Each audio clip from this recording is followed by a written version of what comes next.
See it played. The Central Front Series Volume 1, 5th Corps, the Soviet breakthrough at Fulda. Introductory scenario, the Rhine-Main raid.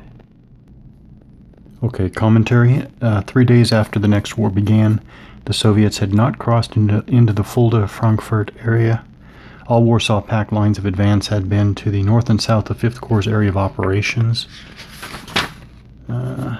Thus, NATO vacated the area to reinforce other hard-hit sectors. NATO was surprised then when 2 Soviet motorized rifle divisions entered the Fulda Gap, supported by attack helicopters, aiming to seize a NATO nuclear site at Gießen, the Wiesbaden airfield, and the critical Rhine-Main air base. Responding with what they had available, NATO rushed the already bloodied 11th Cavalry Regiment back to the area, followed by what could be spared of the German 5th Panzer Reserve. Despite chemical interdiction laid down by Soviet air power, the U.S. and German forces raced to intercept. A mobile, confusing engagement ensued, independent of the major battles along the rest of the front. General rule: the Rhine-Main raid scenario is played on the entire 5th Corps game map and takes about 2 hours to complete. The scenario begins on game turn 1 in AM game turn and is 3 game turns long. The Warsaw Pact player is the first player in every game turn. Segment D of the game turn preparation phase is never conducted. No units begin play on the game map. Okay, so no units begin play on the game map. Okay, so this is off-the-shelf 5th Corps, and this is what I am doing. I've got my map laid out. I have my starting forces. The Soviet forces are here. The American and West German forces are over here. I have the 5th Corps. Okay, this is a photocopy. I have here's the original 5th Corps exclusive rules in a document protector. I assume, well, I may need this stuff on the back. So here's a photocopy of the same thing that I'm going to be using. Here's the introductory scenario. In addition, I have a photocopy. Again, the real ones I'm not going to use. Keep that separate. This game is too old to be not using photocopies. So I have a photocopy of the 2nd edition standard rules, which I will be playing from, which I should be the right ones.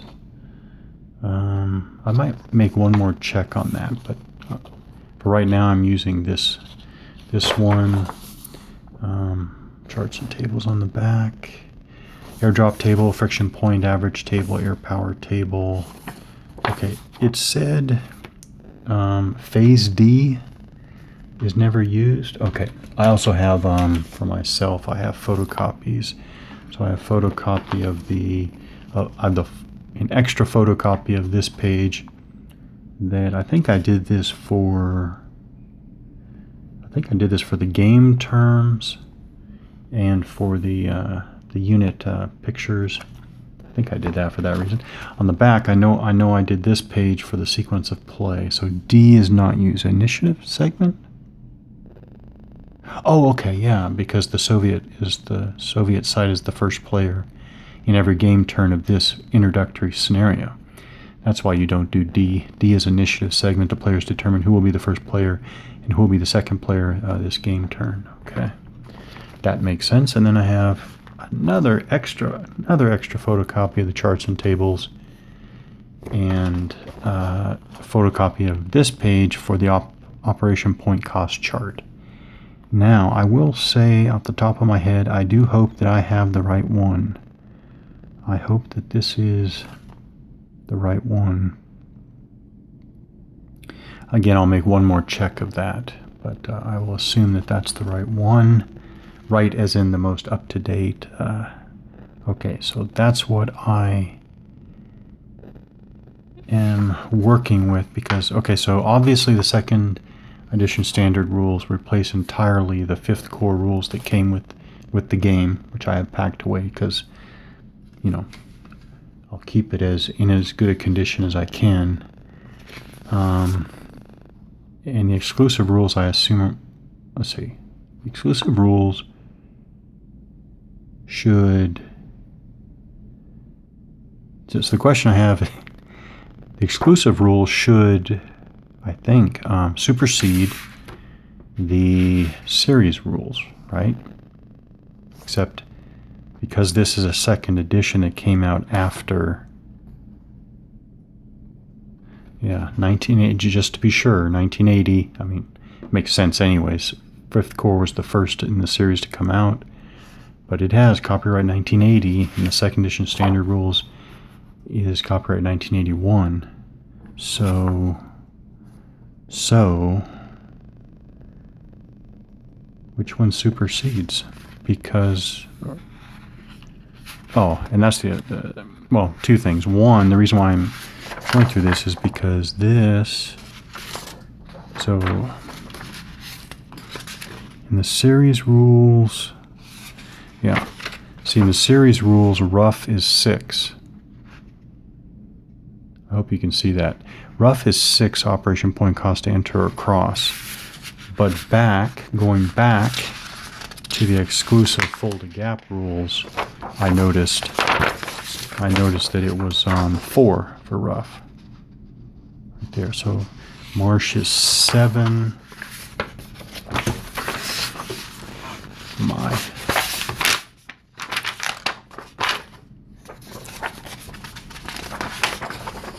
Marsh is 7, okay. So what other changes are there? So, I don't know. No, I have to know which one to use. So, do the second edition standard rules say anything about this? Okay, Fifth Core exclusive rules. This edition of the Central Front series contains 3 separate scenarios. An introductory scenario, the Rhine Mine Raid, uses the entire game map, and is suggested for those new to the Central Front game system. And then how these rules are organized. 13.0, which is this introduction, applies to all 3 scenarios. So that suggests to me that the standard rules are 1 through 12. But they're not 1 through 12, they're 1 through 18. How is that?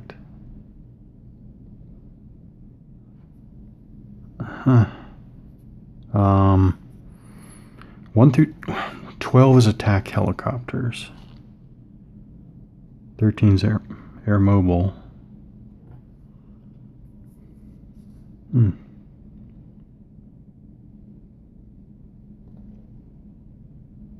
Game system including Fifth Core Hofgap and BAOR.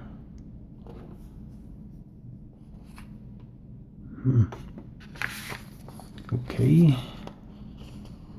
And then it says all standard rules apply to all scenarios unless specifically accepted. I guess accepted would be in this exclusive rules folder, right? Okay. All right. Well, I am just going to start with the second edition standard rules. So that's that. All right. So, well, no, because I still need the Rhine Mine Raid scenario information. So I do still need the exclusive rules. All right. Obviously, one player controls NATO. The other player Warsaw Pact. Obviously. Game turn. Okay. So the game turn is played, or the game is played in game turns, each consisting of a theoretically endless number of player phases. Each player phase consists of one player moving any number of his playing pieces, called units, and conducting attacks with each unit. As he does so, the other player then moves and attacks with his units in the next player phase. This alternates until neither player wishes to move or attack with his units, thus ending the game turn.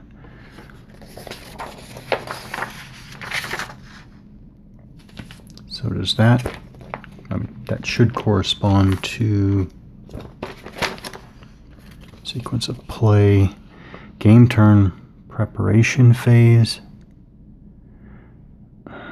friction point removal segment. Obviously there would be none in this scenario to start with, but the players remove a friction point from each and every unit on the game map by flipping each unit over from its FP side to its non-FP side. All right, then air power segment. The NATO player rolls the die and consults the air power table. Okay, nuclear attack segment. I assume there are no nuclear attacks in this introductory scenario, but both players may resolve nuclear attacks they plotted in the previous game turn, and they may plot nuclear attacks to be resolved in the next game turn. Initiative segment, which we'll skip. That's the game turn preparation phase. Then we go to the first player phase, second player phase, first player phase, second player phase. A unit may be moved any number of times during a single game turn unless it has its maximum FP level. Oh, unless it is at its maximum FP level. Okay. Okay, so this is what I was looking for, and I found it. So I do need to use... yeah, I went ahead and dug out the original first edition rules. Right there. Standard rules from 1980. And it does, under friction points 9.0, it does say, it looks like every unit has 6 friction points, and it doesn't have a section on maximum friction point levels. It has how FPs are gained, how FPs are removed, recording FPs, effects of FPs on movement and combat. It has those 4 main subsections, but in the second edition rules it looks quite different. Friction points 9.1 maximum FP levels. So that's different than the first one. And then it's how FPs are gained. That's the same, but now it's 9.2. How FPs are removed. Recording FPs, effects of FPs on... Yep, so they added maximum FP levels. This is what I was looking for. This is what I was cautioned about. So this is the new one.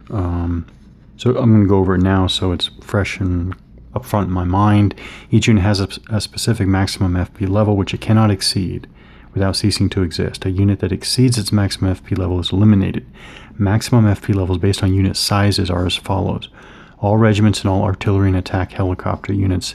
So regiments, I'm sure that the first Soviet unit I grab, yep, first Soviet unit here is a regiment right there. So, so this, for example, has an FP level of 5. And then all battalions, including West German. There's a West German. West German and the Americans. Wait. I see a bunch of companies, but here's a battalion. Self-propelled howitzer battalion there.